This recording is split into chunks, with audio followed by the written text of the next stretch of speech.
ইতোমধ্যেই সবাই জেনেছেন যে ধানমন্ডিতে আড়ংয়ের একটা বিশাল শোরুম ওপেন করেছে। তো সেটাতে তো আর আমার যাওয়া সম্ভব না, কারণ আমি থাকি চিটাগং। তো সেদিনই, যেদিন উদ্বোধন করেছে সেদিনই কিন্তু আমি চট্টগ্রামে যেটা আছে, হালিশহরে যেটা, সেটাতে গিয়েছি। আর আড়ংয়ের জিনিস তো বরাবরে সবারই খুব পছন্দ, তো আমারও অনেক ভালো লাগে। বিশেষ করে কিছু কিছু জিনিস খুব ভালো লাগে, আবার কিছু জিনিস খুব মানে মনে হয় যে অনেক অতিরিক্ত দাম নিচ্ছে।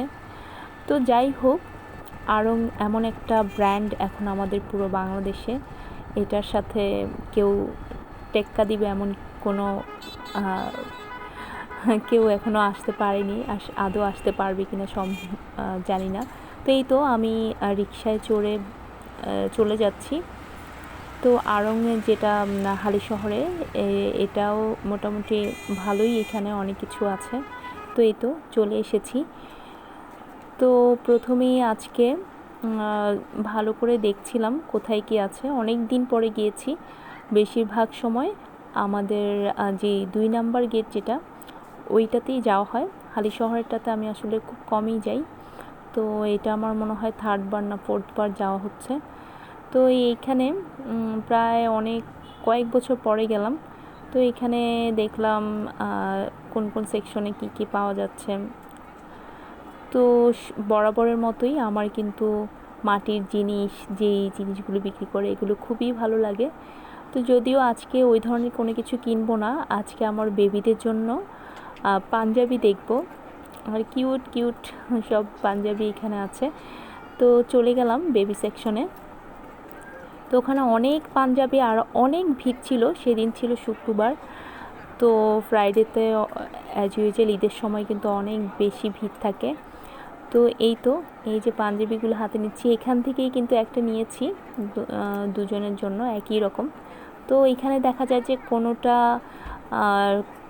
মানে সাইজ আছে, আবার কোনোটা নেই। তো মানে আমি 2 ভাইয়ের জন্য একই রকম চাচ্ছিলাম। তো পরে আমার 3টা পছন্দ হয়েছিল, তার মধ্যে 2টাই সাইজে হচ্ছিল না। তো একটা পেয়েছি, সেটাই নিয়ে নিলাম।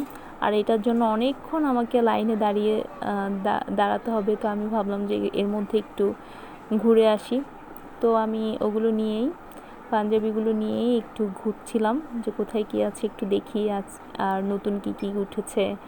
তো এই সুন্দর ডিনার সেটগুলো এত ভালো লাগছিল।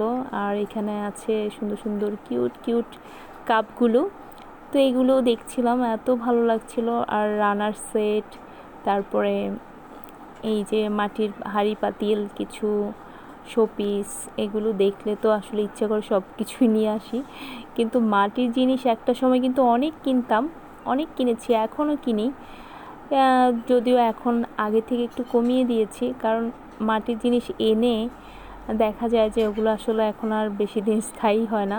যেটাই আনি সেটাই, বাচ্চারা আছে ওরা ভেঙে ফেলে। তো সেই জন্য মাটির জিনিস এখন আর নিচ্ছি না। তো পরে ইচ্ছে আছে যেগুলো হ্যাঙ্গিং করা যায় এই টাইপসের কিছু নিব, কারণ নিচে রাখলে বাচ্চারা তো ফেলে দিবে, এটাই স্বাভাবিক। আর এই যে শোপিসগুলো, এগুলো কিন্তু অনেক ভালো লাগছে। তো এরই মধ্যে আমার আড়ং থেকে যা যা কি কেনার নিয়ে নিলাম, নিয়ে আমি বের হয়ে আসলাম। আর তারপর চলে আসলাম লাকি প্লাজায়, সেখান থেকেও বাচ্চাদের জন্য টুকিটাকি জিনিস কিনলাম। তো আজকের মতো এতটুকুই, ধন্যবাদ।